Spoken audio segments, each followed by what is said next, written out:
Welcome back. Week 3 is in the books. Seemed like only yesterday we were week 1, and here it is, week 3. 0-3 is a little tune I'd like to call miserable.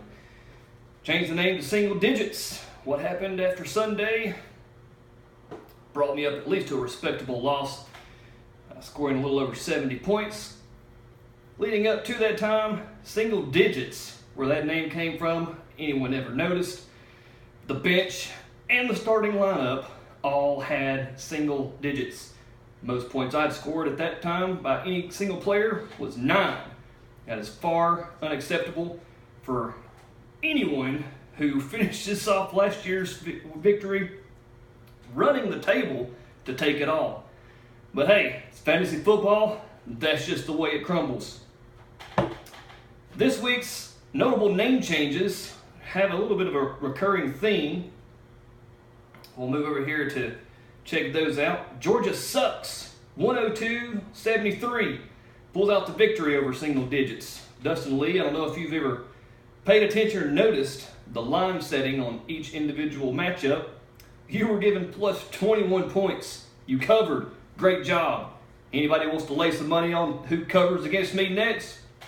Start laying the bets. I might even throw some money out there because, hey, got to win at some point during the season, right? Who knows? Couldn't lose them all. Spread Eagle, notable victories. Spread Eagle takes off with 115 points over the Gooch, 72 points. He'll be looking to move to 500, 2-2 next week if Gooch can pull off that. Cooters, man, what a tough loss. 101-102, 1-point victory. He did have 59 points on the bench. May want to have a little bit better coaching next week. Maybe set that line up a little better, tweak something. You don't want to lose by 1 point. That's just not acceptable. Bowen gets the win. He's quietly moving into a undefeated 3-0 position, setting himself up for a playoff run.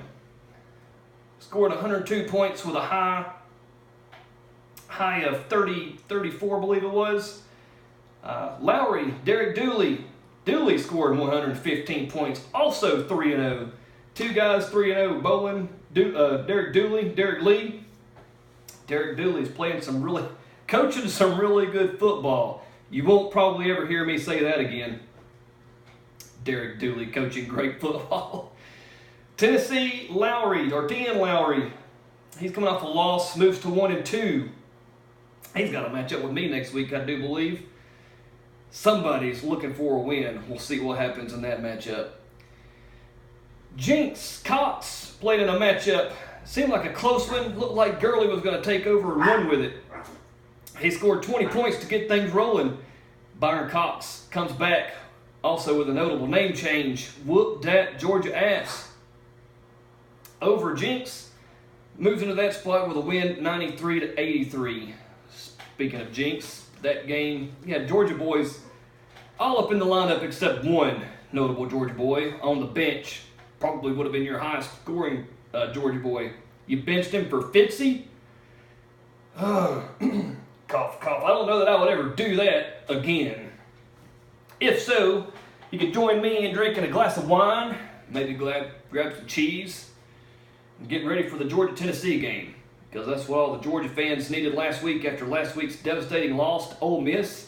Any hopes of beating a West team went straight out the window as soon as the game started. I unfortunately had to work. Take a glance at the score and it about made me vomit. Georgia, terrible loss. No words to describe that. They didn't show up.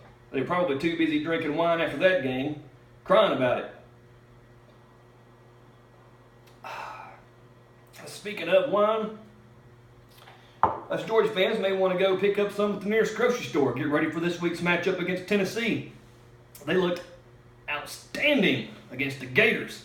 I don't know that I've ever seen a better win watching Tennessee play against the Gators down 21-0. Haven't beaten them in 11 years. Make some huge adjustments in the second half, come back, and just squash that ass. I don't know what got into them. Butch Jones may have said a few words to them. Who knows? Make some adjustments. Defensive side, offensive side, only gave up 9 yards of offense all the way up to the point where I quit watching it. That's just flat out amazing. How does an offense go to sputtering like that after ripping off 21 points? I'll never know, but I'll be worried about the Dogs going into that matchup between the Hedges. My picks, Tennessee wins it 41-21 if we're lucky to get that kind of numbers out of them. Upcoming matchups for next week. It's going to be some interesting matchups. We've got single digits. That'd be your boy. Against Lowry, who's 1-2. He's looking to move it to 2-2. Get it back to 500. Jim Bob Cooters, Spread Eagle. Another great matchup.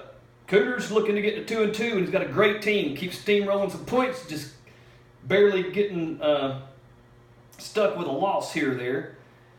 Spread Eagle looking to get back to 500. We'll see what he can do against Jim Bob Cooters. Georgia sucks. Playing good after that ass. Maybe jinx to throw Stafford in the lineup. Hope that he and Georgia boy Gurley can make things happen. Maybe Georgia can make things happen this weekend. Right? We'll see. The Gooch versus Derek Dooley. I think it's a great matchup. They've got the line set on that. -1 in favor of the Gooch. Dooley's 3-0. Will he have a slip up in week 4? We'll find out. And Bolin, also 3-0. Will he have a slip up against whoop that Georgia ass? Line set on that, -5 points in favor of Cox. We'll see what happens this week. Week 4. Gotta love college football. Gotta love pro football. And gotta love fantasy football. We'll see you again next week on NFL Fantasy Football Live with The Rock. Single digits, or whatever my name change might be for next week. Look forward to seeing you then. Go Georgia. Go Vols. May it be a good game between the Hedges.